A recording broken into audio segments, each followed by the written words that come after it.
इस सेशन में हम ये सीखेंगे कि वर्डपैड में काम किस प्रकार किया जाता है। जैसा कि हमने जानकारी दी, वर्डपैड एक बेसिक टेक्स्ट एडिटिंग का कार्य कर सकता है। टेक्स्ट एडिटिंग से अभिप्राय आपके टाइपिंग के वर्क से है, चाहे वो किसी तरह से टेक्स्ट को डिलीट करना हो, नया टेक्स्ट डालना हो, पुराना टेक्स्ट हटाना हो, ये सभी चीज़ें आप टेक्स्ट एडिटिंग में कर सकते हैं। इसके अलावा वर्डपैड आपको बेसिक फॉर्मेटिंग से रिलेटेड भी काफ़ी सारे टूल देता है। इन सब टूल्स की जानकारी अब हम लेते हैं। सबसे पहले देखिए, मैंने कुछ सैम्पल टेक्स्ट यहाँ टाइप किया हुआ है। इस टेक्स्ट को सिलेक्ट करके हम इस पर किसी भी तरह का कार्य कर सकते हैं। सबसे पहले हम होम टैब की जानकारी लेंगे। होम टैब काफ़ी सारे ग्रुप में बटा हुआ है, जैसे क्लिपबोर्ड, जिसके अंतर्गत कट कॉपी पेस्ट कमांड शामिल है, फ़ॉन्ट से रिलेटेड टूल्स इसके अंतर्गत शामिल है, पैराग्राफ, इंसर्ट और एडिटिंग। अब बारी बारी से हम इन सभी ग्रुप्स की जानकारी लेंगे। सबसे पहले इम्पोर्टेंट बात, यदि आपको वर्डपैड में कोई भी कार्य करना है तो उसके लिए उस टेक्स्ट को सिलेक्ट करना ज़रूरी है जिस पे आप कार्य करना चाहते हैं। अब सबसे पहले मैं देखिए इस बीच वाले पैराग्राफ को सिलेक्ट कर लेता हूँ। सिलेक्ट करने के लिए माउस के लेफ्ट क्लिक को मैं प्रेस करके रखता हूँ और माउस को ऊपर या नीचे जिस तरफ मुझे सिलेक्ट करना है घुमाता हूँ। जैसे यहाँ पे मुझे टेक्स्ट ऊपर की तरफ सिलेक्ट करना है तो मैं ऊपर की तरफ ड्रैग कर रहा हूँ। फाइनली माउस का लेफ्ट क्लिक छोड़ देता हूँ और मेरा ये टेक्स्ट सिलेक्ट हो जाता है। आइए अब सबसे पहले हम होम टैब के फ़ॉन्ट सेक्शन की जानकारी लेते हैं। फ़ॉन्ट सेक्शन में काफ़ी सारे कमांड्स अवेलेबल हैं। सबसे पहले फ़ॉन्ट फैमिली। देखिए यहाँ पे जब भी आप अपने माउस का कर्सर किसी कमांड पे रखते हैं तो उसकी एक टूल टिप आपके पास अवेलेबल हो जाती है। जैसे यहाँ फ़ॉन्ट फैमिली जो ये जानकारी दे रहा है कि यहाँ से फ़ॉन्ट चेंज कर सकते हैं आप। यहाँ दिए गए ड्रॉप डाउन बॉक्स को मैं क्लिक करता हूँ तो मेरे पास काफ़ी सारे फ़ॉन्ट अवेलेबल हो जाते हैं। अब देखिए जैसे जैसे माउस को मैं फ़ॉन्ट्स पे लेके जाऊंगा उस तरह का फ़ॉन्ट का स्टाइल मेरे पास प्रीव्यू के रूप में मेरे डॉक्यूमेंट में अवेलेबल हो रहा है। जो फ़ॉन्ट मुझे चाहिए उस पर मुझे केवल क्लिक करना है। जैसे यहाँ मैं ब्रिटेनिक बोल्ड को क्लिक कर देता हूँ तो देखिए मेरे पास फ़ॉन्ट एप्लीकेबल हो गया है। इसी तरह से साइज़ चेंज करने के लिए बिल्कुल साथ में साइज़ का बॉक्स है। यहाँ से मैं ड्रॉप डाउन पिक करके साइज़ सेलेक्ट कर सकता हूँ। माउस मूव करते ही साइज़ में भी बदलाव आप देख सकते हैं प्रीव्यू के रूप में। जिस साइज़ को मैं चाहता हूँ उस साइज़ को एप्लीकेबल करने के लिए क्लिक कर देता हूँ। साइज़ बदलने के लिए आप ग्रो फॉन्ट और श्रिंक फॉन्ट का इस्तेमाल भी कर सकते हैं। जैसे ही मैं ग्रो फॉन्ट पे क्लिक करता हूँ आप देखेंगे कि साइज़ फॉन्ट का बढ़ रहा है। यहाँ पे आप नंबर भी देख सकते हैं, साइज़ के साथ बढ़ रहा है। इसी तरह से यदि आप श्रिंक फॉन्ट को क्लिक करते हैं तो साइज़ कम हो रहा है। यहाँ पे आप देखिए नंबर भी यहाँ पे कम हो गया है। इस प्रकार से ग्रो फॉन्ट और श्रिंक फॉन्ट के द्वारा साइज़ को बड़ा और छोटा आप कर सकते हैं फॉन्ट के। इसी के साथ आपके पास बोल्ड ऑप्शन अवेलेबल है जो अक्षरों को मोटा कर देगा कुछ इस तरह से।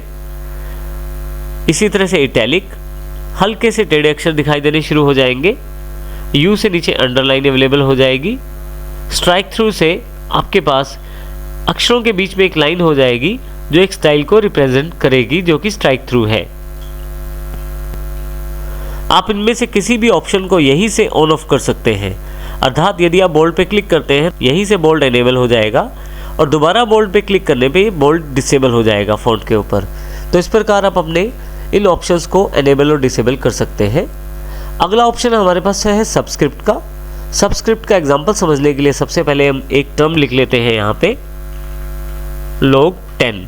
अब यहाँ पे मुझे 10 को लॉग के बिल्कुल पैर में रखना है, यानी कि नीचे की तरफ रखना है। तो इसके लिए मैं 10 को सिलेक्ट कर लेता हूँ और यहाँ पे मैं सबस्क्रिप्ट पे क्लिक कर देता हूँ। आप देखेंगे यहाँ पे log 10 में 10 नीचे पैर में चला गया है लॉग के। तो इस प्रकार से आप सबस्क्रिप्ट का प्रयोग कर सकते हैं। दोबारा नॉर्मल पोजीशन में लाने के लिए फिर से 10 को सिलेक्ट कर लें। आप देखेंगे कि ये ऑप्शन एनेबल है, तो यहाँ मैं इसे फिर से डिसेबल कर देता हूँ। आप देखेंगे कि सबस्क्रिप्ट का इफेक्ट यहाँ से हट गया है। नेक्स्ट कमांड हमारे पास सुपरस्क्रिप्ट की है। मान लीजिए मुझे 2 की पावर 8 यानी कि 2⁸ करना है, तो मैं 8 को सिलेक्ट कर लेता हूँ और यहाँ पे सुपरस्क्रिप्ट पे क्लिक कर देता हूँ।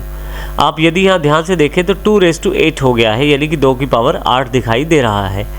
यदि आप सुपरस्क्रिप्ट के इफेक्ट को हटाना चाहते हैं तो फिर से सुपरस्क्रिप्ट को क्लिक कर दीजिए, आपके पास वही नंबर वापस आ जाएगा। इस प्रकार से आप सुपरस्क्रिप्ट और सबस्क्रिप्ट का प्रयोग करते हैं। नेक्स्ट ऑप्शन हमारे पास टेक्स्ट हाईलाइट कलर के रूप में है। यहाँ मैं किसी भी टेक्स्ट को पहले सिलेक्ट कर लेता हूँ। यहाँ मैं कॉर्नर पे क्लिक करके ड्रॉप डाउन बॉक्स पे किसी भी कलर को सिलेक्ट कर सकता हूँ।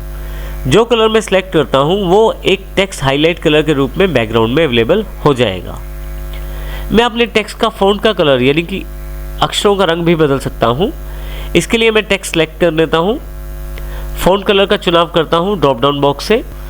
अब देखिए जैसे जैसे कलर को मैं सिलेक्ट कर रहा हूँ वैसे वैसे मेरे पास फ़ॉन्ट का कलर भी चेंज हो रहा है। मैं फ़ॉन्ट कलर चूज़ करके क्लिक कर देता हूँ।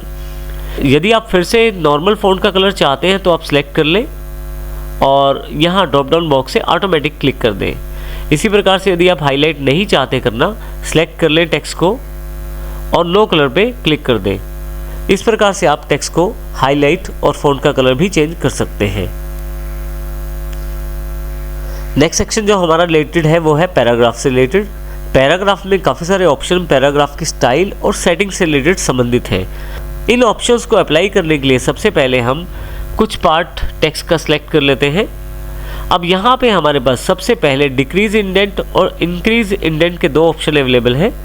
यदि मैं इंक्रीज इंडेंट करता हूँ तो आप देखेंगे कि जो टेक्स्ट है वो राइट साइड मूव होना शुरू हो गया है और उसकी सेटिंग जो है राइट साइड की तरफ मूव हो गई है। और यदि मैं डिक्रीज इंडेंट करता हूँ तो फिर से मैं इसे वापस अपनी पोजीशन पे ला सकता हूँ। तो इंक्रीज इंडेंट और डिक्रीज इंडेंट का प्रयोग करके आप टेक्स्ट को राइट या लेफ्ट में मूव कर सकते हैं। नेक्स्ट हमारे पास अवेलेबल है लिस्टिंग।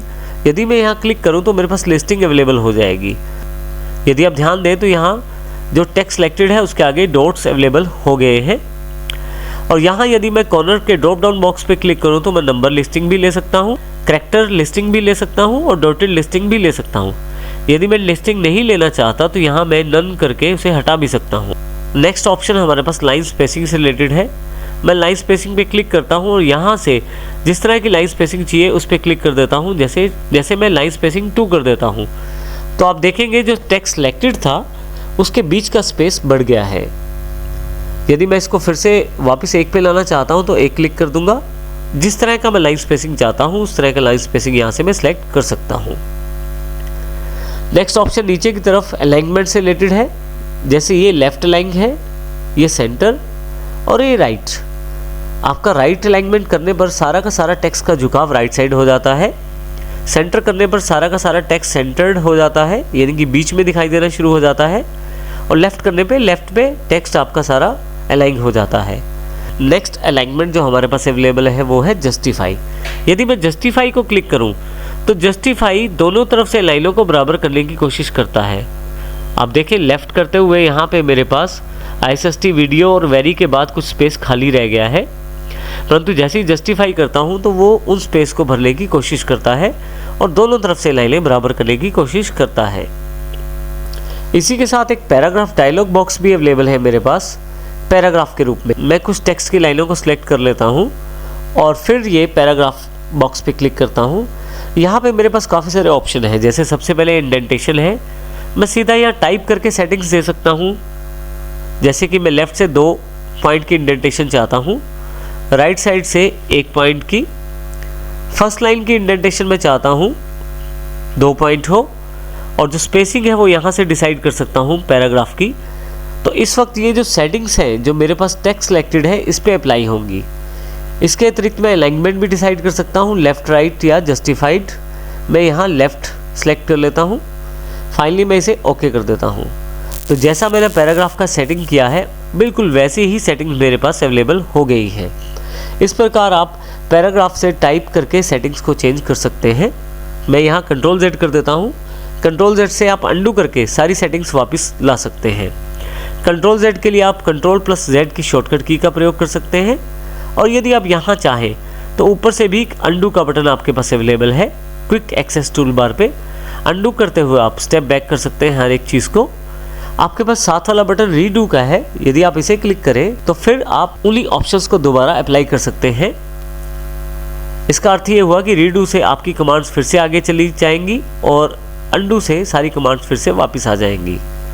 शॉर्टकट के रूप में यदि आप अंडू का प्रयोग करें तो कंट्रोल Z है और रीडू का प्रयोग करें तो कंट्रोल Y है। नेक्स्ट ग्रुप जो हमारे पास अवेलेबल है वो है इंसर्ट के रूप में। इंसर्ट में हम काफ़ी सारी चीज़ें इंसर्ट कर सकते हैं अपने डॉक्यूमेंट में, जैसे पिक्चर, पेंट ड्राइंग का ऑब्जेक्ट, डेट टाइम या कोई किसी और सॉफ्टवेयर का ऑब्जेक्ट। सबसे पहले हम देखेंगे कि पिक्चर को किस प्रकार से इंसर्ट कर सकते हैं। मैं पिक्चर बॉक्स पे क्लिक करता हूँ, जहाँ पे मेरी पिक्चर्स अवेलेबल है उस लोकेशन को फाइंड करता हूँ और यहाँ से उस पिक्चर वाली फाइल को सिलेक्ट करके ओपन कर लेता हूँ। आप देखेंगे कि मेरे पास ये पिक्चर अवेलेबल हो गई है। पिक्चर पे क्लिक करते ही आप देखेंगे एक बॉर्डर अवेलेबल हो गया है और इस बॉर्डर के कॉर्नर पॉइंट्स पे मैं क्लिक करके पिक्चर को छोटा या बड़ा भी कर सकता हूँ। यहाँ देखिए, यहाँ इस तरह से मैं अपनी पिक्चर को रिसाइज भी कर सकता हूँ। अगर मुझे पिक्चर नहीं चाहिए तो मैं यहाँ सेलेक्ट कर लूँगा पिक्चर को। देखिए, सेलेक्ट करते ही यहाँ पे फिर से ये बाउंड्री अवेलेबल हो गई है और डिलीट बटन को प्रेस कर दूंगा तो ये पिक्चर यहाँ से डिलीट हो जाएगी। इसी तरह से मैं पेंट ड्राइंग का एक ऑब्जेक्ट भी इंसर्ट कर सकता हूँ। मेरे पास पेंट ड्राइंग का बॉक्स अवेलेबल हो जाता है। जैसे ही मैं पेंट ड्राइंग को क्लिक करता हूँ, मेरे पास माइक्रोसॉफ्ट का पेंट ऐप अवेलेबल हो जाता है। यहाँ पे मैं कुछ भी ड्रॉ कर लेता हूँ, इसमें कलर फिल कर लेता हूँ और फाइनली इसे मैं यहाँ से क्लोज कर देता हूँ। आप देखेंगे कि वही पिक्चर आपके पास आपके डॉक्यूमेंट में ऐड हो गई है। यदि आप इस पर क्लिक करें तो देखेंगे आपके इसके आसपास भी एक बाउंड्री अवेलेबल हो गई है, जिस बाउंड्री से मैं साइज़ बड़ा छोटा कर सकता हूँ इस इमेज का। यदि आप इस इमेज पर डबल क्लिक करें तो आप फिर से पेंट पे जाकर इसे एडिट कर सकते हैं। यहाँ मैं फिर से इसे क्लोज कर देता हूँ। इस प्रकार आप पेंट ड्राइंग का ऑब्जेक्ट भी इंसर्ट कर सकते हैं। यदि नहीं चाहिए ऑब्जेक्ट तो क्लिक करें और डिलीट प्रेस कर दें। इसी तरह से यदि आप अपने डॉक्यूमेंट में डेट या टाइम इंसर्ट करना चाहते हैं तो डेट टाइम पे क्लिक करें। काफ़ी सारे फॉर्मेट्स आपके पास अवेलेबल हो जाएंगे। जैसा फॉर्मेट आपको चाहिए वो सिलेक्ट करें और ओके कर दें। उस तरह का डेट आपके पास यहाँ इंसर्ट हो जाएगा। नेक्स्ट ऑप्शन हमारे पास यहाँ उपलब्ध है इंसर्ट ऑब्जेक्ट के रूप में। इंसर्ट ऑब्जेक्ट पे क्लिक करें आप। आपके पास जो सॉफ्टवेयर्स आपके सिस्टम में इंस्टॉल्ड है और जिनका ऑब्जेक्ट बनाया जा सकता है उन सब की लिस्ट यहाँ अवेलेबल हो जाएगी। जैसे यहाँ एक्सेल, पावर पॉइंट, वर्ड इत्यादि सॉफ्टवेयर्स की लिस्ट अवेलेबल है। मैं यहाँ एक्सेल शीट डालना चाहता हूँ अपने वर्ड पैड में, तो मैं एक्सेल वर्कशीट क्लिक कर लेता हूँ और ओके कर देता हूँ। जैसे ही ओके करता हूँ, देखिए मेरे पास यहाँ पे माइक्रोसॉफ्ट का एक्सेल सॉफ्टवेयर अवेलेबल हो गया है। इस एक्सेल में मैं कुछ भी एक छोटा सा टेबल बना लेता हूँ। टेबल बनाने के पश्चात यहाँ से मैं इस एक्सेल को क्लोज कर देता हूँ। आप देखेंगे कि सेम टेबल आपके पास आपके डॉक्यूमेंट में इंसर्ट हो गया है। आप चाहें तो फिर से डबल क्लिक करें, आपके पास फिर से एक्सेल अवेलेबल हो जाएगा। कुछ मॉडिफाई करना चाहते हैं तो मॉडिफाई करें और फिर से इस एक्सेल को क्लोज कर दें। इस प्रकार से आप अलग अलग सॉफ्टवेयर्स के ऑब्जेक्ट को इंसर्ट कर सकते हैं अपने वर्ड पैड के डॉक्यूमेंट में। नेक्स्ट ग्रुप जो हमारे पास अवेलेबल है वो है एडिटिंग के रूप में। एडिटिंग में हमारे पास सबसे पहली कमांड है फाइंड। यदि मैं फाइंड को क्लिक करूं तो मेरे पास फाइंड वर्ड का एक बॉक्स अवेलेबल हो जाता है। यहाँ पे मैं इस फाइंड वर्ड टेक्स्ट बॉक्स में जो भी टाइप करूँगा वो मेरे डॉक्यूमेंट में ढूंढा जाएगा। जैसे ही यहाँ मैं प्ले लिखता हूँ, फाइंड नेक्स्ट करता हूँ, तो देखिए यहाँ पे जहाँ जहाँ प्ले लिखा हुआ है मेरे डॉक्यूमेंट में वो सारी जगह इन्फॉर्मेशन सर्च की जाएगी और प्ले वर्ड को मुझे हाईलाइट करके दिखाया जाए। फाइनली जब आपने पूरा डॉक्यूमेंट सर्च कर लिया है, उसके पश्चात यदि फाइंड कमांड को आगे प्ले वर्ड नहीं मिल रहा तो आपके पास यहाँ पे एक मैसेज आ जाएगा, WordPad has finished searching the document. अर्थात उसने अपना पूरा डॉक्यूमेंट सर्च कर लिया है और प्ले इसके अलावा कहीं भी नहीं है, वो सब आपको दिखा चुका है। इसे मैं ओके कर देता हूँ। नीचे की तरफ यहाँ दो इम्पोर्टेंट ऑप्शन दिए गए हैं, मैच होल्ड वर्ड ओनली और मैच केस।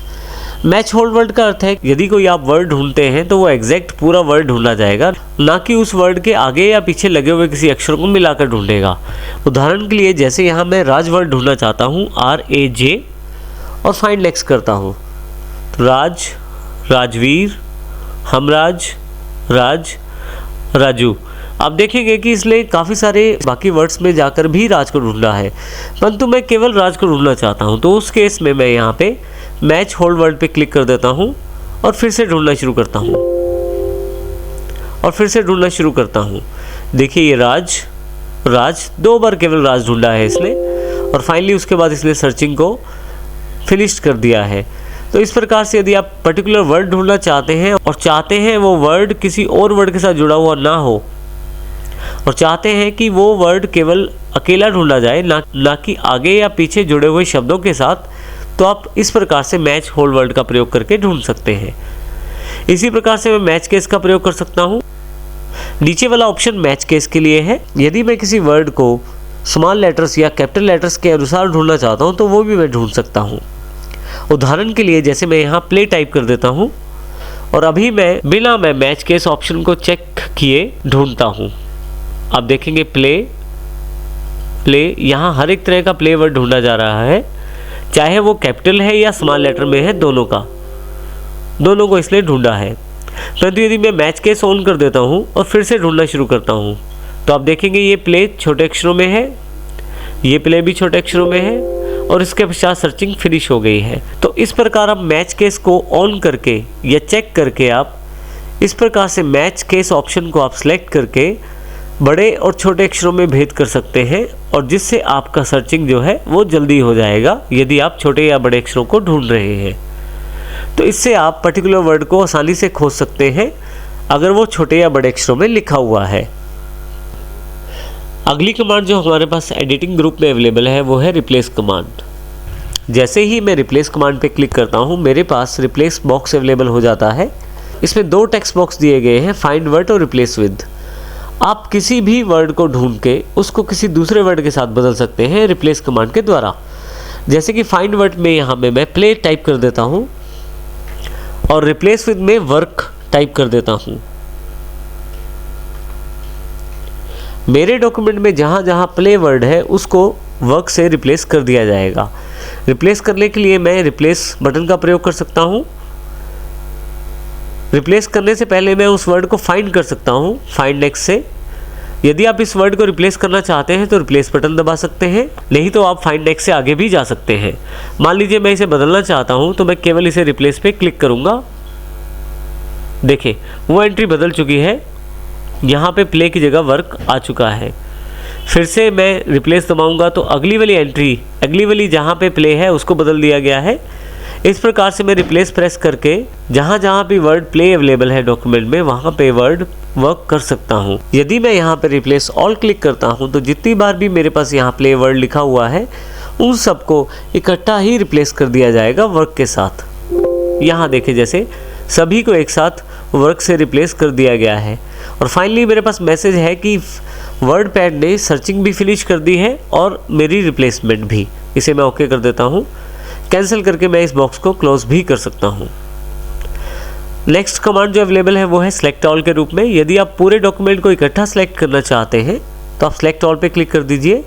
देखिए ऊपर से लेकर नीचे तक सारा डॉक्यूमेंट सेलेक्ट हो गया है। और यदि मैं यहाँ से बाहर कहीं भी क्लिक करूँ तो फिर से डीसेलेक्ट हो जाएगा पूरा का पूरा डॉक्यूमेंट।